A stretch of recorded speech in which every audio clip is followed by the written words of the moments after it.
Montana Territory, August 1879.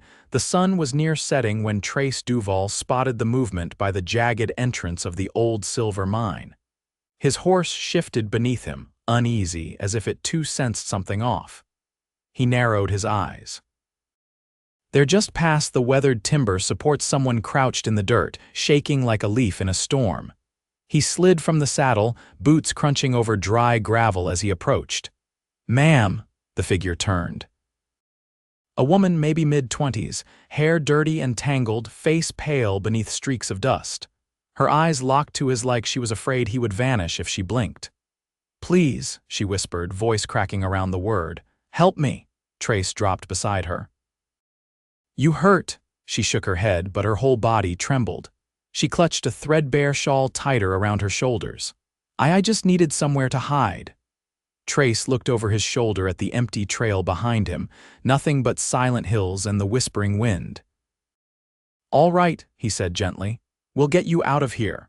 He offered his hand. She hesitated, then slid her fingers into his. He helped her stand, keeping his grip steady when her knees buckled.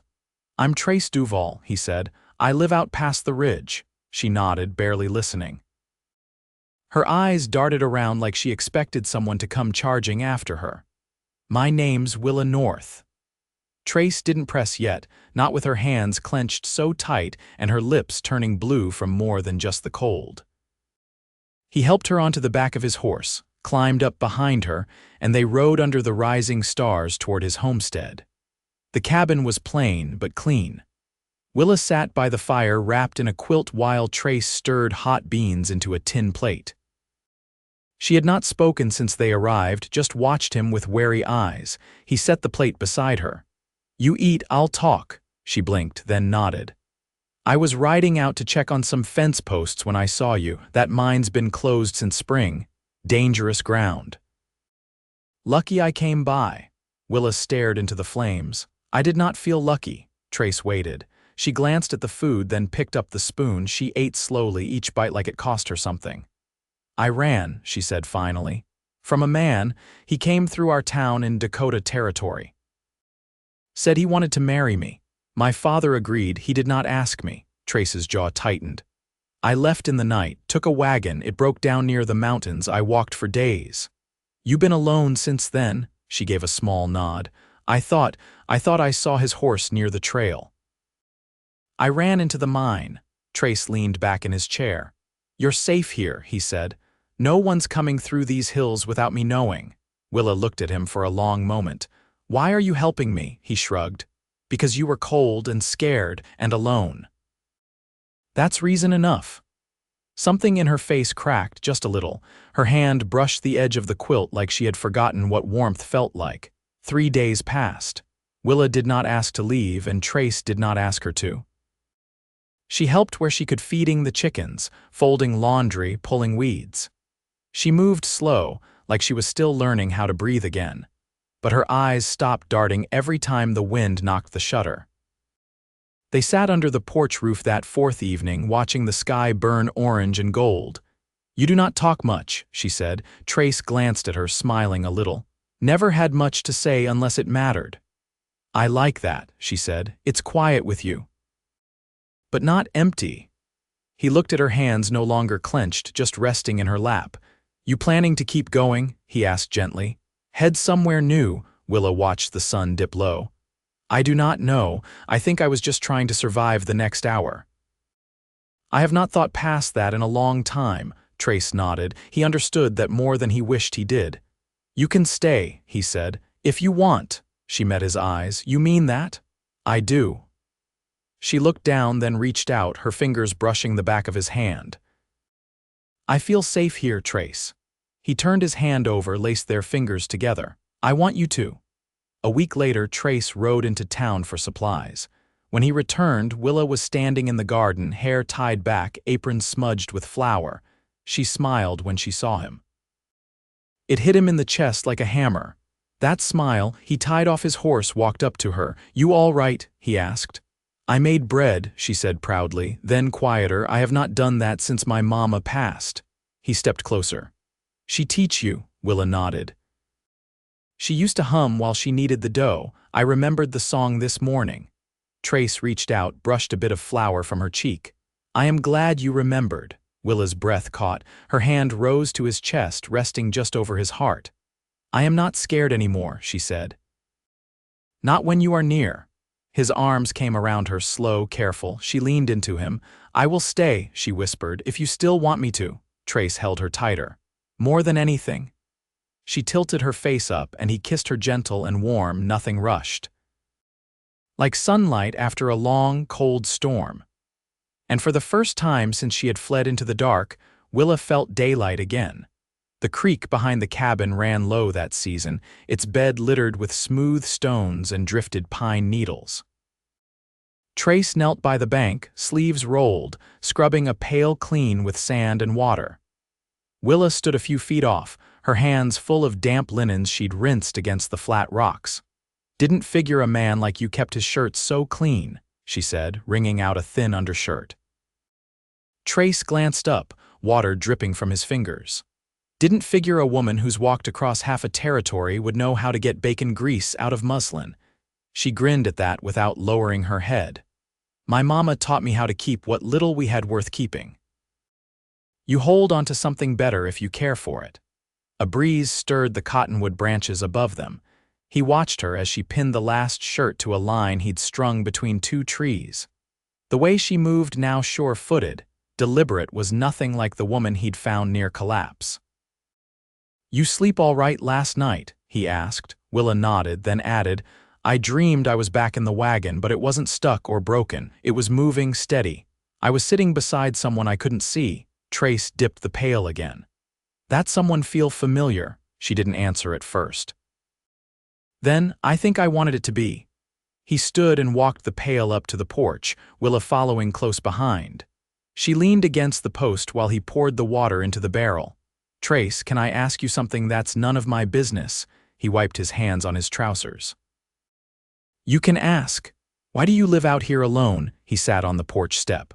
I was married once. She died in childbirth. That was 5 years ago. We hadn't been here long when it happened. I stayed because it felt like I owed her that much. Willa lowered herself beside him. Her hand rested on the edge of the step, not touching his, but close. You don't talk about her. No one to talk to. He looked out across the hills. I buried her under that cottonwood behind the barn. Planting season came and I just kept going. Willa's voice was soft. She must have been kind. She was, kind and sharp, had this way of looking at me like she saw more than I could say. They sat quiet for a while. From the barn, the low nickering of the gelding drifted through the dusk. I'm not her, Willa said, barely above a whisper. I know you're not, Trace turned to her. I don't want you to be. She looked at him then, really looked, and the silence between them felt different, less like absence, more like waiting. I washed out your spare boots, she said after a moment. They'll fit me well enough for chores. You don't need to work, I know, but I want to feel useful. I've felt like a burden most of my life. He leaned forward, forearms on his knees. You're not. And I'm glad you're here. Her eyes glistened faintly in the dimming light, but she didn't look away. Later that evening, Trace brought in the oil lamp from the porch. Willa had set the table with roasted squash and cornmeal cakes. She'd found a tin of dried apples and soaked them into a stew. They ate slowly, the light catching in her hair as she moved. At the end of the meal, Willa reached across the table, fingertips resting on his wrist. You said I could stay. Do you still mean it, even now that I've stopped shaking? He looked at her hand, then up into her eyes. I mean it more now than I did before. She nodded, then stood and reached for the dishes. Trace rose, took the plates from her hands and set them in the basin. Let me finish up, he said. Go sit a while. I'd rather stay close. He didn't answer, but his hands slowed and she stood beside him, drying what he washed. Outside, the night deepened. Crickets stirred in the grass. Inside, the warmth lingered not just from the stove, but from all that passed between them without needing to be spoken aloud. The late August wind had turned dry and restless, sending curls of dust across the yard and pressing a thin whine against the windows. Trace stood at the edge of the barn, sharpening the edge of a drawknife against a whetstone. the rhythmic scrape steady in the stillness. Willa came around the side of the house with a basket of split kindling balanced on her hip, her hair braided down her back with a strip of faded gingham wound through it. She stopped when she saw him, her eyes catching on the knife in his hand. "Did you ever carve wood when you were young?" He glanced over, set the blade aside. "My father showed me how to shape fence posts and handles, nothing fine. My brother carved birds," she said. "Tiny ones out of applewood. He gave me a sparrow the day I turned 14. She set the basket down near the door, brushing her palms on her skirts. "Where is he now?" Trace asked. "Killed at Cold Harbor," she said, voice even. "He was 17. He wiped his hands with a cloth, walked to where she stood, but didn't speak. She didn't look away. "I didn't talk about him much after," she said. "It made folks uneasy, like grief was something you should only carry quiet and folded." Trace nodded once. "He sounds like he saw you." She gave a small breath of a laugh. "Better than most." They went inside as the wind picked up, Willa lighting the lamp and pulling the shutters tight. Trace set the knife on the mantel, and for a long moment neither said anything. The silence between them had deepened, not empty, not strained, just fuller now, like a creek that had found its course. Later, Trace laid out his tools on the table, rough cedar blocks beside them. He looked to Willa, who sat in the rocker with her mending. "You remember how that sparrow looked?" She set down her needle. "Its wings were tucked close, like it was about to lift off but hadn't yet." He nodded, picked up the cedar and began shaping it with slow, deliberate cuts. Willa watched, her hands idle in her lap. "You never said what you did before you left." She leaned back in the chair, eyes on the window. "There was a schoolhouse near our farm," she said. "I kept the stove lit and taught the young ones letters. They called me Miss North, even the ones taller than me. You liked it." "I did." It gave the days shape. And the children, they looked at the world like it was still unfolding. Trace looked down at the curl of wood falling from the blade.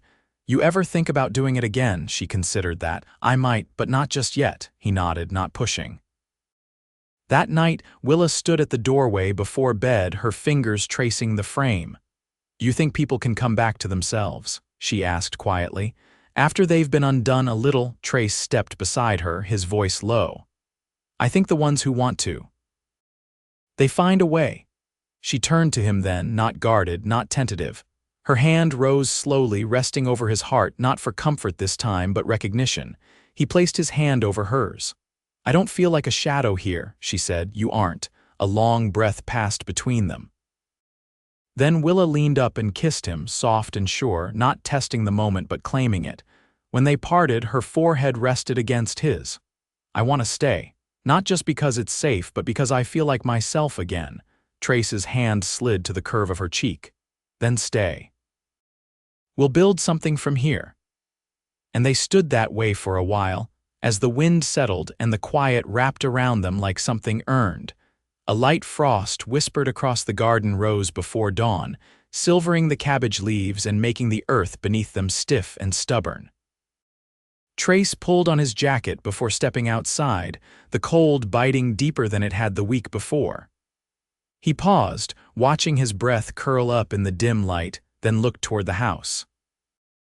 Inside, Willa moved about the kitchen with a quiet rhythm, her braid tucked into a kerchief and sleeves rolled above her elbows.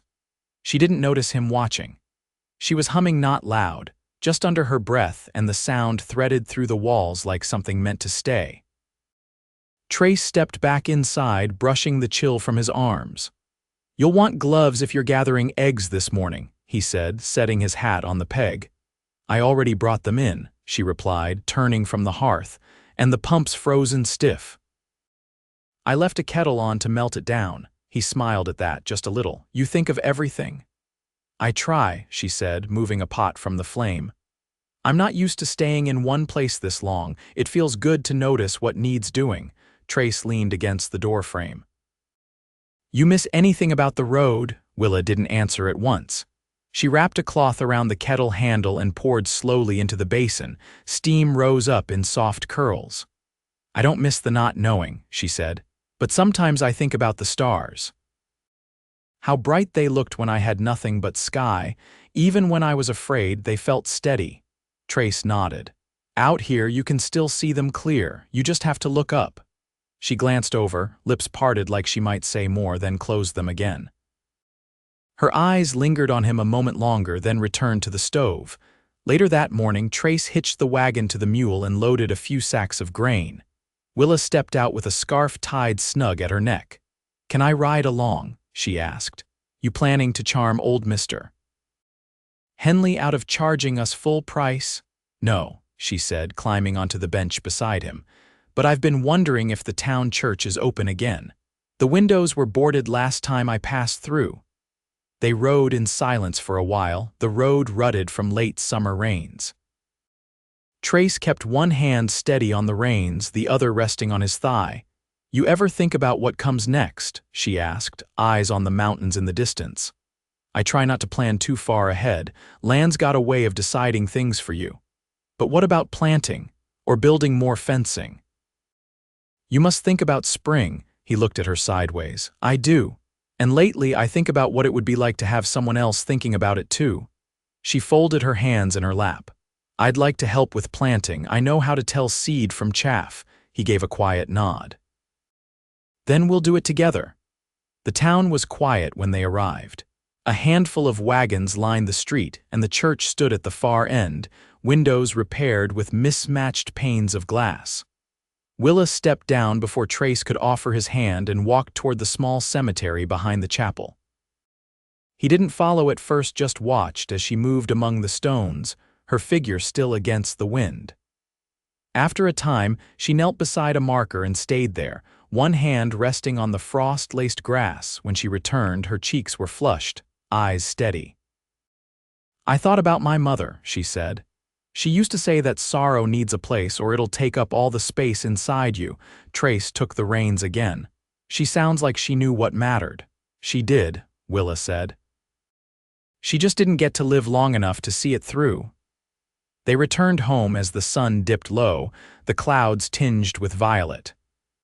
That evening, after the lamps were dimmed and the house grew quiet, Trace brought out the carved shape he'd been working on, a small sparrow, wings pressed to its sides, unfinished but already taking form.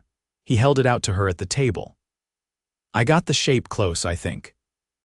Still needs sanding." Willa took it in her hands, thumb brushing the grain. "You remembered." "I remember everything you tell me," he said. She looked up, and something shifted in her gaze, not surprise, not uncertainty, just a soft, rooted knowing. "I want this to be the place I stay," she said. "Not because I have nowhere else, but because I choose it." Trace leaned forward, his hand closing gently over hers. "Then it's yours," he said. "This place, this life, whatever we make of it." And in the quiet that followed, neither of them moved to break it. The world outside the windows had turned cold, but inside, something warm and certain had settled for good. By late September, the light shifted. Days came slower, and the land turned brittle where it had once pulsed with green. Trace stood beside the split-rail fence, watching Willa gather the last of the squash from the dying vines. Her skirts brushed the dry earth, and her basket hung low with the season's final yield. "You reckon we'll get another frost before the week's out?" she asked, straightening up with a hand on her back. "Likely," Trace said. "Sky's gone pale too early the last few mornings," she nodded, shading her eyes. "I'll bring the rest of the herbs in this afternoon." "No sense wasting what's still good." Trace crossed the yard toward her, dust rising around his boots. He took the basket from her arms without a word. She let him. "You've been quiet today," she said. He looked toward the hills, the wind bending the yellow grasses. "Been thinking about," he hesitated, then turned to face her. "About building a second room onto the cabin. Come spring, I can cut enough pine, wouldn't take long, not if I start early." Her brow creased, not in confusion but in soft surprise. "Why?" Trace's voice lowered. "Because I want to make room for more than just what we have now." Willa looked at him, the basket forgotten between them. "You mean a family?" He nodded. "I do." She reached up, touched the side of his face. "I wasn't sure you'd want that again." "I wasn't either." "But that changed." She stepped closer. "So did I." That night, Willa sat at the table stitching a square of blue calico into what would become a quilt block. Trace was sanding the sparrow carving, the curl of wood silent against the grain. The lamp flickered low, but neither moved to trim the wick. "I wrote a letter," she said, not looking up. "To a woman I used to know in Elk Fork. She runs the school now. Told her I might be interested in teaching again part-time." Trace set down the carving. "You want to? I'd like to share what I still have to give," he nodded once. "I'll drive you there come next week." She smiled, then returned to her stitching. The days shortened and the nights came sharper. One morning, Willa woke Trace with a firm hand on his shoulder. "There's someone down by the path," she whispered. He rose, pulling on his trousers and coat, rifle in hand. Willa stood by the window, her breath fogging the glass. Trace stepped outside, boots crunching the frost. A rider waited down by the gate, reins loose in one hand, the other raised in greeting. As Trace approached, the man dismounted, removing his hat. "Name's Henry Sutter," he said.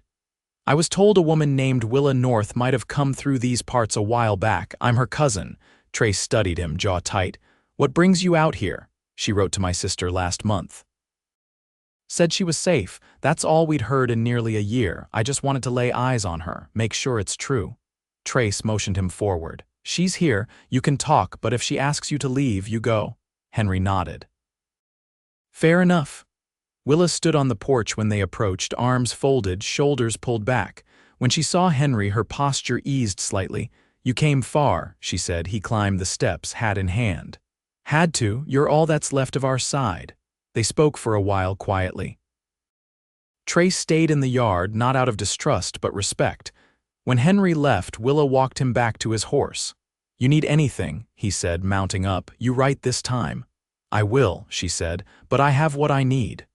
When she returned to Trace, he didn't ask what had been said. "He's good-hearted," she offered, "but the road he walks isn't mine anymore." Trace took her hand. "I know." The first snow came early that year. Willa stood at the window watching the flakes gather on the sill. "I've never spent a winter in the same house twice," she said. Trace stepped behind her, arms circling her waist. "You will now." She leaned back against him. "I want to marry you." He kissed the top of her head. "I hoped you'd ask." They married in November in the small church near town. No music, just the rustle of dresses and the creak of pews. Trace wore his best coat. Willa wore her mother's brooch pinned to her collar. The preacher spoke plainly, and the words settled into the room like stones in steady earth. Afterward, they returned to the cabin. Snow dusted the slope, and smoke curled from the chimney. Inside, friends from town had left jars of preserves, a cured ham, a cedar cradle tucked by the hearth. That night, Trace and Willa sat by the fire, the silence warm between them.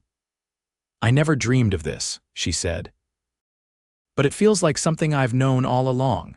Trace took her hand, pressing his lips to her knuckles. "You're home now," he said, "and you always will be." Years passed quiet and full. Willa taught the younger children at the schoolhouse twice a week, her voice sure and kind. Trace planted alfalfa in the lower field and built a second room, just as he promised. When their daughter was born, she had Willa's eyes and Trace's quiet. They named her Clara. On warm evenings, the three of them sat on the porch, watching wind move through the grass. Willa would hum sometimes, the same tune she once remembered kneading dough, and Trace would draw her close without a word. And when the stars came out, they looked up together, no longer searching, but steady. Always steady.